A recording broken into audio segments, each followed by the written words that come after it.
I spent half my life serving my in-laws and then another half tending to my son, his wife, and their child. At last, I waited for Ethan to come back from the army. I thought it would be a reunion, but I never expected him to return with a lovely, coquettish woman named Rachel and her pretty daughter. Only then did I realize that while I was running myself ragged for this household, he had already pledged himself to another woman far away. My in-laws and my daughter-in-law urged me to divorce. My own son grabbed me by the collar and tried to force me to let go, but why should I? In the end, I died on the very night I was swept out of the house. When I opened my eyes again, my father-in-law was paralyzed in bed, my mother-in-law's eyes were clouded with age, my son was a wailing infant, and Rachel and her daughter were still living next door. They said the man of that household had died, so it was only right that our family give them extra help. They told me I shouldn't be so petty. Yes, why should I pen myself into endless chores out of pettiness?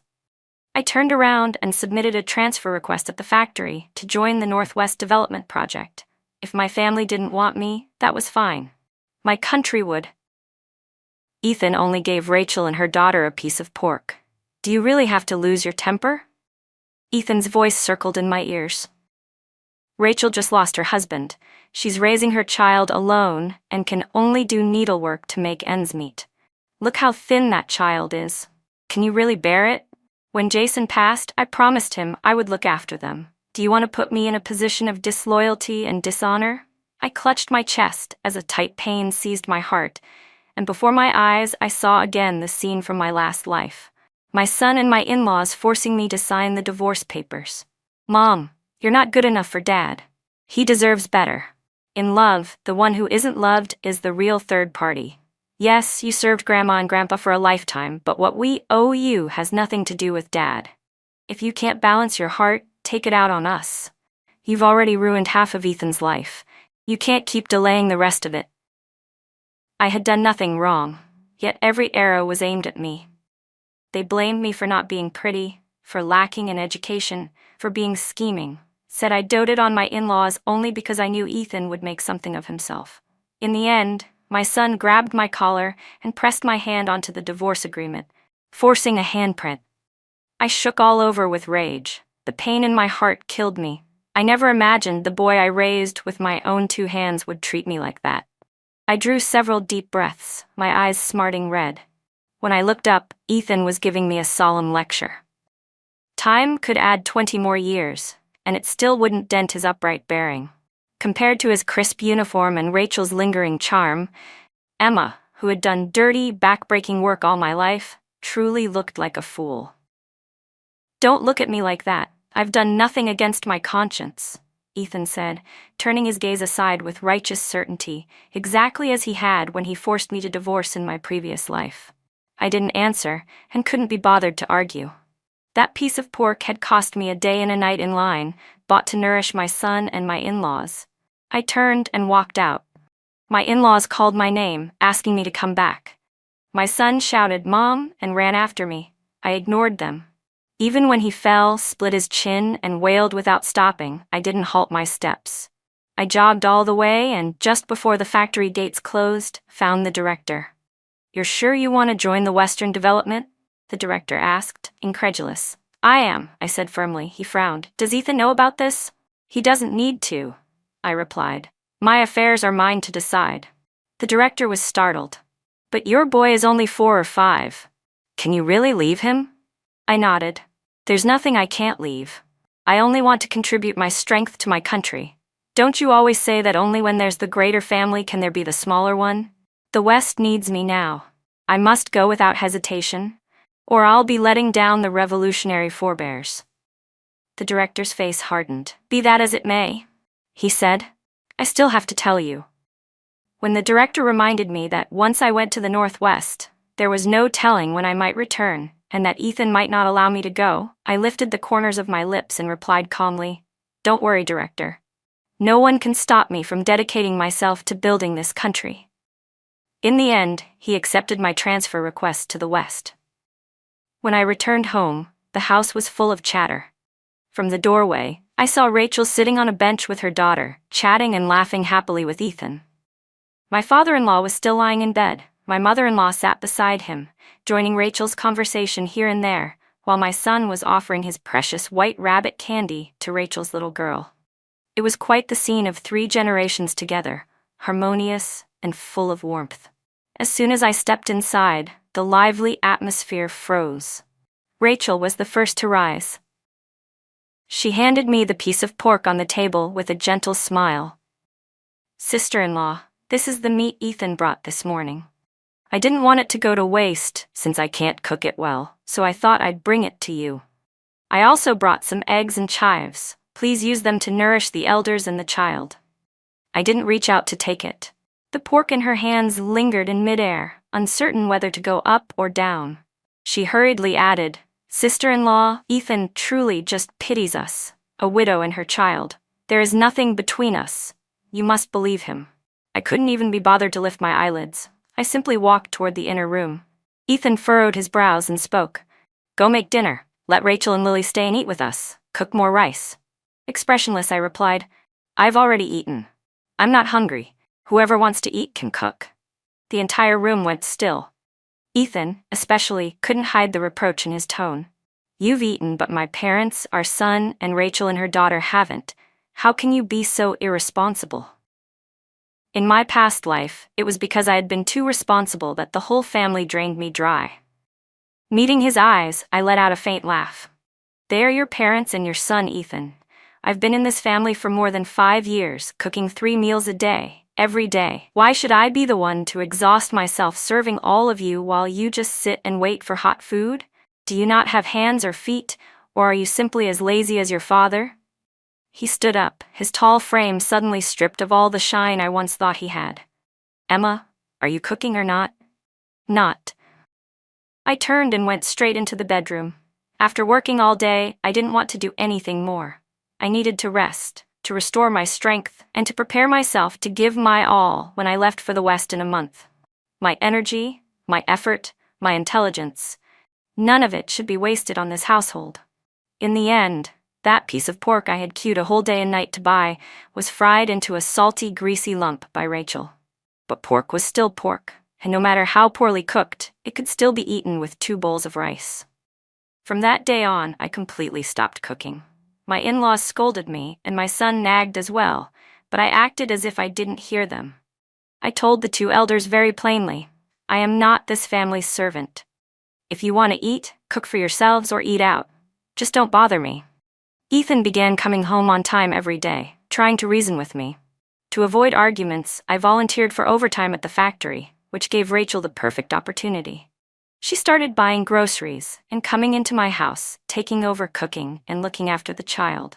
To show off in front of Ethan, she also cared for my in-laws with extra diligence. Ethan saw it all and admired her even more. I stayed out as late as I could, letting the star-crossed pair cultivate their feelings, letting my son experience a stepmother's love, and letting my in-laws enjoy being pampered by a beautiful young woman. If Rachel truly could shoulder those responsibilities, I could finally relax. But she had been born into privilege. She couldn't lift or carry. She nearly set the kitchen on fire trying to cook. Washing clothes left her hands swollen with allergies until they looked like pigs' trotters. All those chores piled up day after day, and every eye in the house turned back to me, expecting me to deal with them. The words they spoke were always the same. Which family's daughter-in-law doesn't do these things? You're being unfilial. Ethan shouldn't have to put up with this. Every day they said I should devote myself to the family, but how could I be so irresponsible? The boy is still so young, my mother-in-law scolded. How can you, as his mother, be so heartless as not to feed him a single bite? I looked at my son, crying in her arms, and felt not the slightest ripple in my heart. Let him cry. Once he's exhausted, his tears will dry. Let him fuss. Once it's over, he'll quiet down. My in-laws were never my parents, and even my son was someone I could choose to let go of. I went on working as usual, staying for overtime and only returning late at night to sleep. The more often I neglected the house, the more Ethan had no choice but to deal with his parents and our child himself. He was soft-hearted like that. "Come eat," he said one evening when I got home. On the table were half a plate of ribs and half a plate of greens. Ethan brought over a steaming bowl of rice and placed it in front of me, coaxing me to eat. I glanced toward the inner room, and he caught my meaning immediately. "They're all asleep," he said quickly. "Our son kept calling for you. I had to tell him stories for 2 hours before he finally settled." I didn't want to engage with him and was about to wash up and go to bed, but he stopped me. "I asked the director already. There was no dinner served at the cafeteria tonight. I know you're angry with me, but there's no need to punish your own body."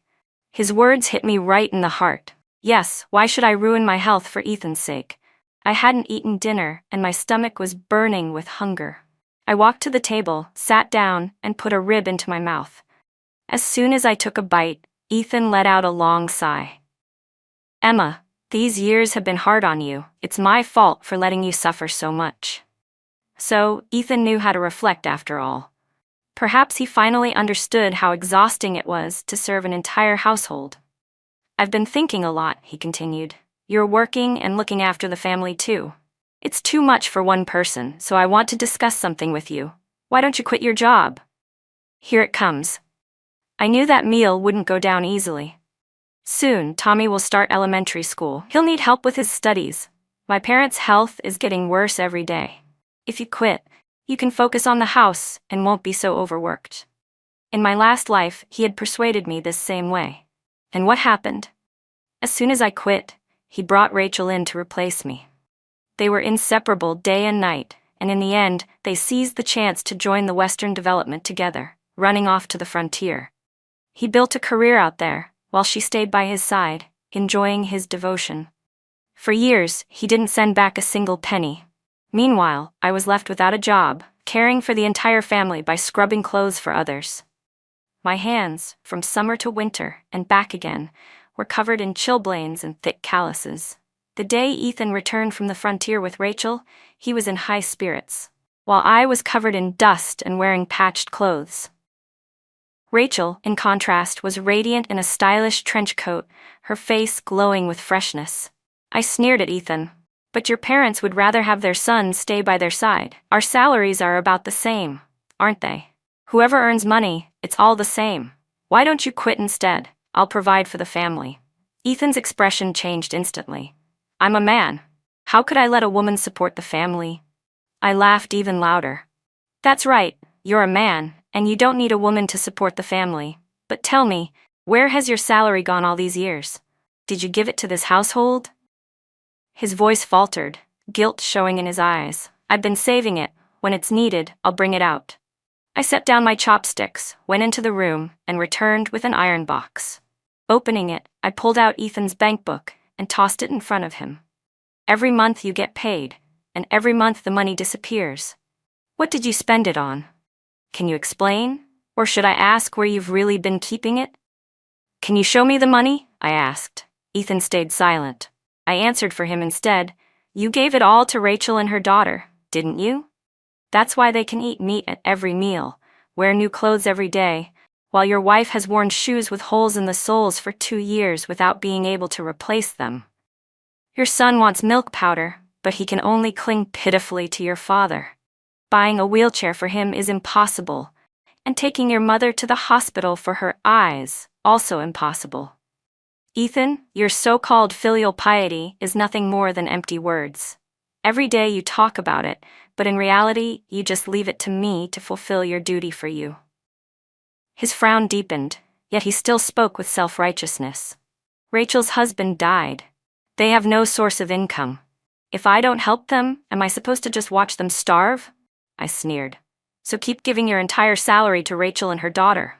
I couldn't care less, but when you've already handed them all the money and I'm left without a job, what is this family supposed to eat? Grass? Dirt?"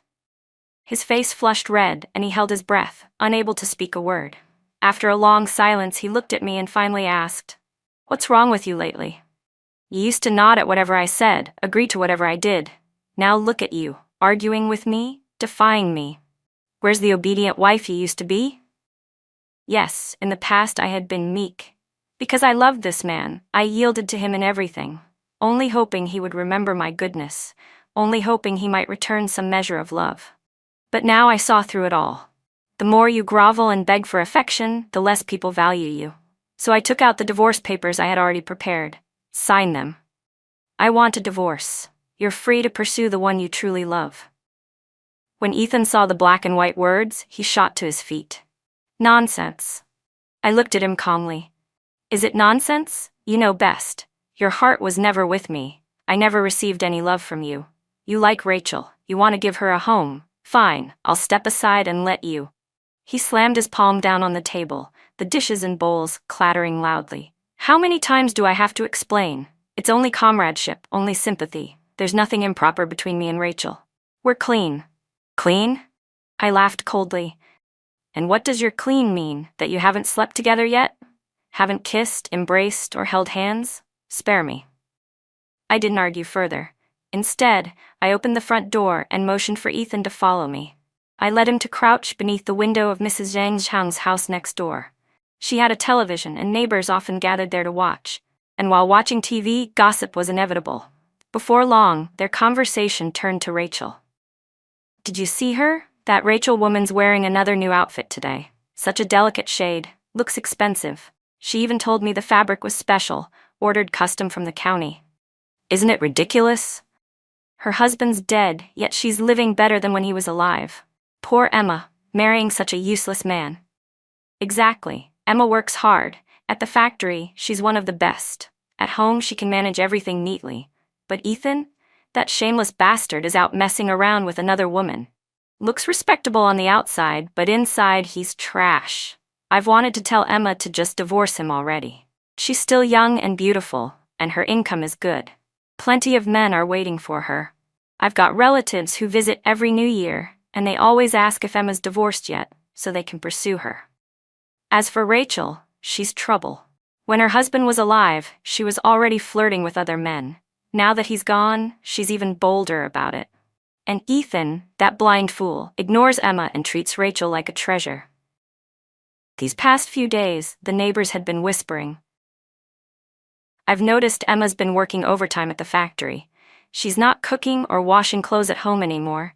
It really seems like she's serious about divorce. When I get the chance, I'll talk to her too, tell her to be firm. This isn't feudal times anymore. A woman who divorces can still hold up the sky on her own. Yes, I'll encourage her, and even introduce her to some relatives. Let Ethan regret it.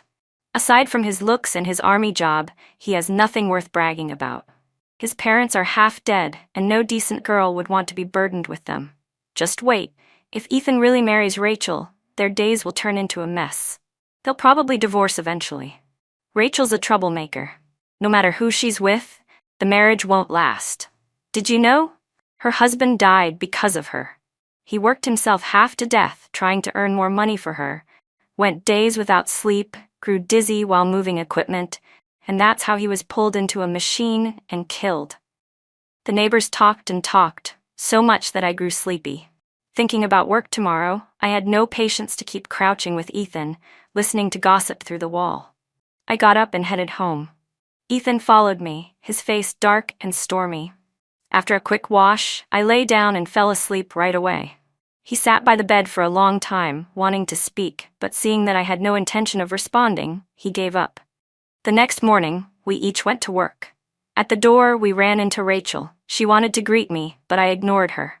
Instead, she turned and called out sweetly, "Ethan." To my surprise, Ethan only glanced at her coldly and walked away. As we stepped out of the building, I caught sight of Rachel's face, wounded and resentful. Walking side by side with Ethan, I suddenly felt him tug at me.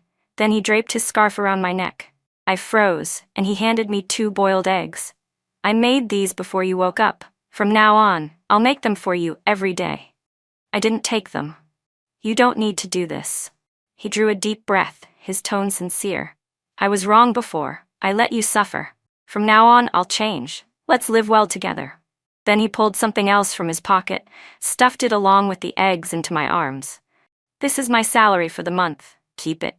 From now on, I'll bring home every cent." Without waiting for my reply, he turned and walked straight toward the factory. I watched his tall, upright back and felt a tangle of emotions. A sharp, bitter voice broke my thoughts. "No matter what tricks you use to drive Ethan away from me, you can't change the fact that he has me in his heart." Rachel was glaring at the eggs and money in my arms. All these years, Ethan has given me his salary and his eggs. You've only gotten them once. We still have a long future together. I curved my lips in a mocking smile. As neighbors stepped out into the courtyard, I deliberately raised my voice. Oh, so my husband gives you eggs to eat every day? So all this time he's been handing you his salary every month? No wonder he never brought a single penny home. Well then, these eggs and this money, he asked me to pass them on to you. As long as you eat well and live well, he can finally be at ease. The surrounding neighbors turned their heads at once, eyes fixed on us.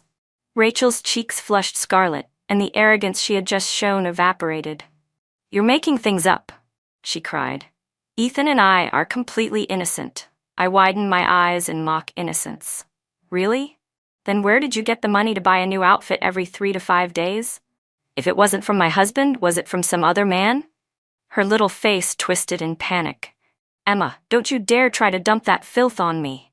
I shook my head slowly, clicking my tongue in pity. How sad for my husband, thinking of you in his heart, talking about you with his lips, married to me but still carrying on with another woman. Then I turned toward Mrs. Zhang's house and called out, Sisters, Rachel says she has nothing to do with my husband. Then tell me, where does all her money come from for this comfortable life? Which man gave you money because he fancied you? Sisters, when you go home, you should really question her carefully, I said, raising my voice just enough. Mrs. Zhang and the other women immediately frowned, their eyes toward Rachel filled with open disdain. They no longer bothered with courtesy and walked right up to her. One of them spat harshly. Shameless slut. Daring to act but too cowardly to admit it. Rachel tried to defend herself. Sisters, don't listen to Emma's nonsense. You all know what kind of person I am. They sneered. Yes, we know you too well. When your husband had just died, you were already sending handkerchiefs to mine. Don't think we didn't notice what you were up to. Only a fool like Ethan would fall for your tricks. Rachel's eyes reddened, tears threatening to fall, but the women no longer held back. You only dare bully Emma, thinking she's easy to push around. Let me warn you, don't you dare pull those tricks in front of my husband. If you do, I'll slash you with a knife. At that threat, Rachel trembled in fear. The stench of the courtyard seemed to choke her. Mrs. Zhang slipped her arm through mine and said, Come on, Emma, let's go. I've got something to tell you anyway. Let's see how long she can keep up her act.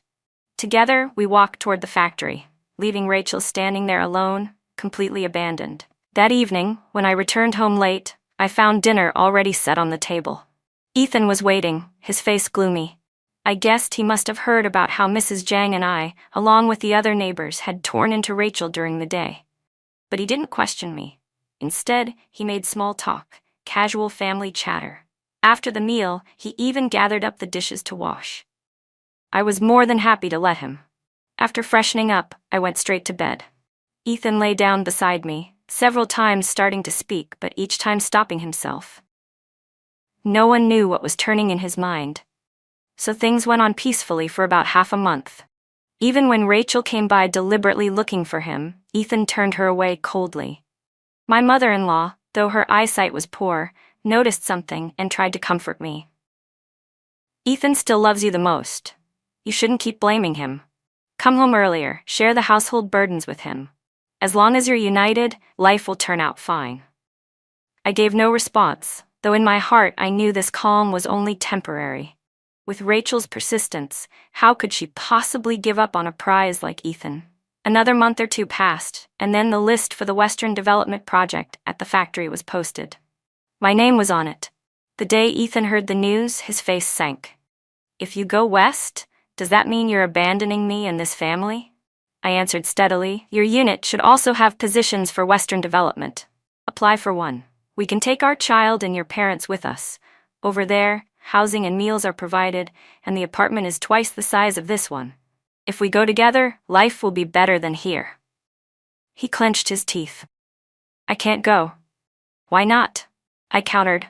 He opened his mouth as if to say something, but swallowed the words back down. I gave a cold laugh. You can't bear to leave Rachel and her daughter, can you? Without you here, they might not even survive. As if ripping the words from his throat, he blurted out, There's nothing between me and Rachel. My salary, I've given it to you. I haven't even seen her recently.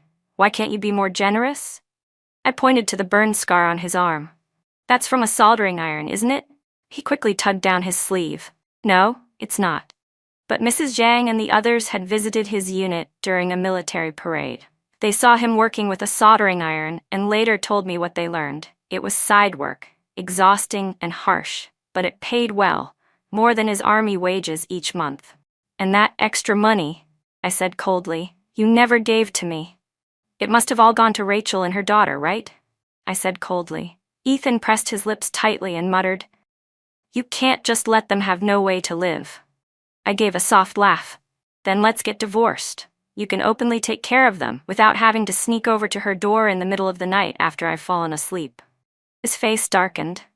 So you were only pretending to be asleep? I shook my head. You probably won't believe me if I tell you this, but Rachel admitted it to me herself. Impossible, he started, but I grabbed his sleeve and sneered. That bandage, that's from Rachel patching you up, isn't it? He yanked his arm back immediately. No. I had no patience to tangle with a man who had already learned to lie. I went straight back inside and lay down to rest. Not long after, I heard my in-laws calling Ethan to their room. Our house was so small that every word drifted clearly into my ears. For once, my in-laws actually scolded him. We didn't say anything before because life was still steady enough. But Emma has already made her stance so clear. You can't keep dragging this out. You can't have everything both ways. Look at this family situation. If you really end up with that Rachel, your parents won't last long. That woman isn't the type who can keep a household. Son, wake up! Haven't these past months been hard enough on you? Half dead, covered in injuries? Was it worth it, all for one woman? Live properly with Emma. Don't waste your thoughts on what shouldn't be. They were old, but their judgment was still sharp. After a whole night of their persuasion, Ethan finally agreed to go west with me. But Ethan, could he really make it? His application for the transfer to the west had just been submitted when Rachel came looking for me. She glared at me fiercely, her eyes red. I've already been humiliated this much. Why do you insist on forcing me to die? I almost laughed. Forcing you to die? How am I doing that? Without Ethan's support, my daughter and I have nothing to eat, she said bitterly. Emma, your heart is cruel. I looked at her coldly. Then take your child with you to the west. Keep being Ethan's mistress there. She screamed. Go to the west? How could I? I don't have the right paperwork or permits. If I tried, I'd just get sent back. That's your problem for being useless, I said with a smirk. But if you want advice, I'll give you some. Ethan is soft-hearted, and you know how to manipulate him. Fake an illness or think of some other way to make him stay. Her brows knitted. You'd actually let him stay behind? I laughed. I'd be delighted if he divorced me. Her eyes darted slyly, glittering with calculation. I knew she would find some way to keep Ethan here. Meanwhile, because I was preparing to leave for the West, the director told me not to take overtime anymore. He urged me to spend time at home, pack up, and visit family and friends, since who knew when we'd see each other again. So I went door to door, reminiscing about the past and speaking of my hopes for the future. Ethan accompanied me everywhere, strolling and chatting at my side.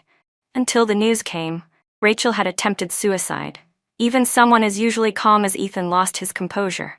He rushed off immediately, leaving me behind, and ran straight to Rachel's house. He carried her in his arms to the hospital. Barely alive, Rachel clung to him, tears streaming down her face. In a weak, trembling voice she begged, Ethan, don't leave me. I'll be good, I'll listen.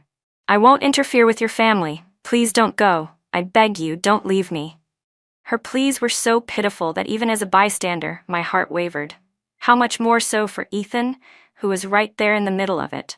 And so, inevitably, I heard Ethan's voice. I won't go. I won't leave. Hold on, we'll be at the hospital soon. Don't worry, I'll take care of you and your daughter. That promise, spoken like an oath, carried through the whole building. Every neighbor who heard it frowned deeply. When the ambulance arrived, Ethan went with Rachel to the hospital. I stood with the other women, all of them waiting for my reaction. Mrs. Zhang wanted to comfort me, but before she could open her mouth, I spoke first. Sisters, don't worry, I'm not sad, not in the least. In fact, I hope you'll all bear witness for me. Ethan wronged me first. When I file for divorce, I'll trouble you all to support me." Mrs. Zhang answered right away, "Don't worry, sister. A man like that will regret it sooner or later. Divorce if you must. Sometimes it's the only way forward." The others all gave me their support as well, and I felt a warmth spread in my chest. Ethan spent a full week at the hospital with Rachel. During that time, he even withdrew his application for the Western Development Project.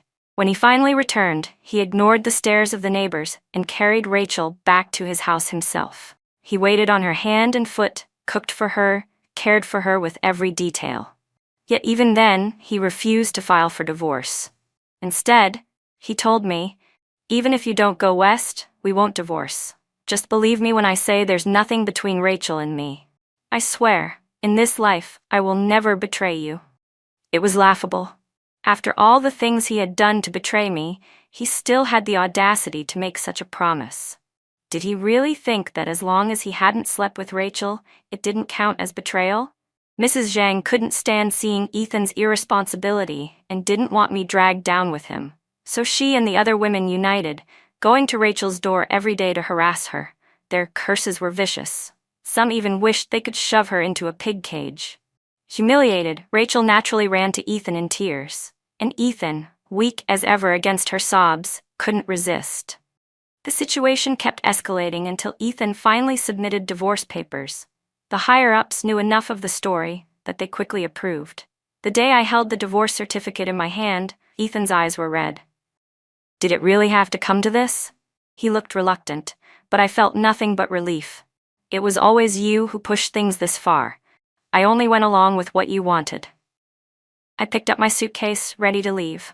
"What about Tommy?" he asked. "Don't you care about your child at all?" I answered cheerfully. "From the moment we're born, we each have our own path to walk. Tommy has his too. Since you're staying here for your parents, you can look after him. There's nothing more to think about." He grabbed my arm, his eyes full of words he didn't know how to say. But I had no desire to speak another word to him. "Leave me my dignity. Don't drag me down with your tears. You can't betray me and her both. Ethan, you say you can't let me go, but I already let go of you." I boarded the train heading west. Ethan chased after it, but I didn't give him so much as a glance. I only prayed the train would go faster, faster, faster. I spent 30 years working in the West. I remarried a man who treated me with the deepest kindness. Because of our busy work, we never had children, but neither of us minded. We enjoyed our life together. I grew from a small factory worker to the director, and with the changing times, I was invited back to my home province to take a significant position, overseeing the development of mineral resources across the state. My husband, always supportive, came back with me, and our days were calm and steady. Until one inspection trip to the countryside, when I saw Ethan again. He was standing among the coal miners, his skin darkened, his hair completely white, one arm gone. The once upright figure I remembered was now stooped and broken. His head hung low, his eyes void of any light. He looked like nothing more than a man utterly worn down by time. I wasn't surprised at the state Ethan was in. After all, I had kept in touch with Mrs. Zhang all these years, and I knew what had happened after I left. The year I went west, Ethan married Rachel.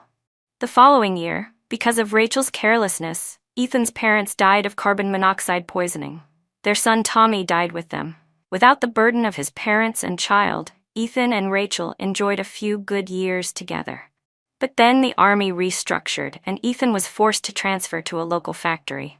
By sheer coincidence, he ended up in the very position I had once held, overseeing the spinning machines. As the cotton mill's profits declined year after year, Ethan's wages dwindled. Rachel, careless and extravagant, quickly began to resent how little he made. To give Rachel and her daughter a better life, Ethan started taking illegal side jobs.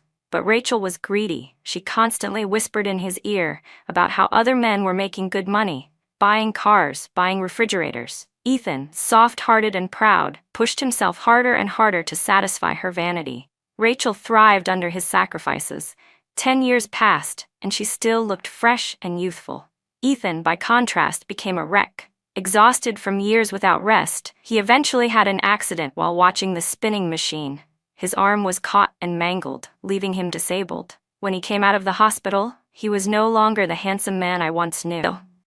Rachel began to despise him. She couldn't bear the loneliness, and soon got involved with a tailor from the county. Their affair was exposed right inside Ethan's own home. He trembled with rage but still didn't want to tear things apart with Rachel. Even in divorce, he hoped to save some dignity. He hid in a cupboard to avoid confrontation, only to overhear their conversation. They spoke of Ethan's parents and Tommy, revealing that Rachel had deliberately set things up so they died from carbon monoxide poisoning. Ethan couldn't hold back. He grabbed a kitchen knife and killed Rachel on the spot. Because he had once earned military merits, and because of the circumstances, the court sentenced him to 10 years. After serving his term, no one would hire him. In desperation, he went to work at a coal mine, and there he stayed for decades. As for Rachel's daughter, after Ethan went to prison, she ran off with a man. No one knew what became of her. When the inspection at the township coal mine ended and I was preparing to leave, Ethan stood beside the car that would take me back. His eyes, dim and wet, followed me. I walked over and greeted him calmly. "Long time no see?" He swallowed hard, tears brimming. "Long time no see," he said hoarsely. We looked at each other but found nothing more to say. Only when I got into the car did I see, through the rearview mirror, Ethan collapsed to the ground, sobbing uncontrollably.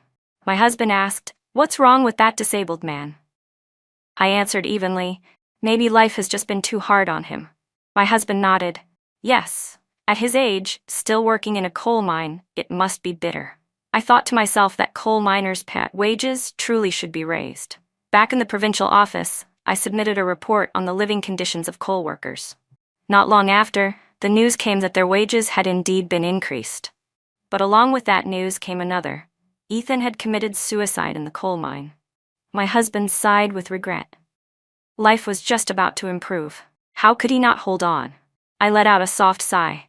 Perhaps not everyone is worthy of the blessings of a new era. Years later, when I look back on my life, I no longer feel the weight of regret. I had endured betrayal, humiliation, and the cruel judgments of those closest to me. I had also tasted the freedom of walking my own path, building a career, and finding a man who truly cherished me. Ethan's ending was bitter, but in truth, it was the fruit of the choices he made, again and again. As for me, I learned that no woman's worth should be measured by how much she sacrifices for others. Love cannot be begged for, and loyalty cannot be forced. In the end, I chose myself, and that choice carried me through the storms to a life of dignity and peace. Standing on the balcony of my office watching the sunset stretch across the city, I closed my eyes and let the evening wind brush my face. I thought of Tommy, of my younger self, of the decades I had given to my country and to my own freedom. My heart, at last, was calm. That was the life I carved with my own 2 hands, and that I knew was enough.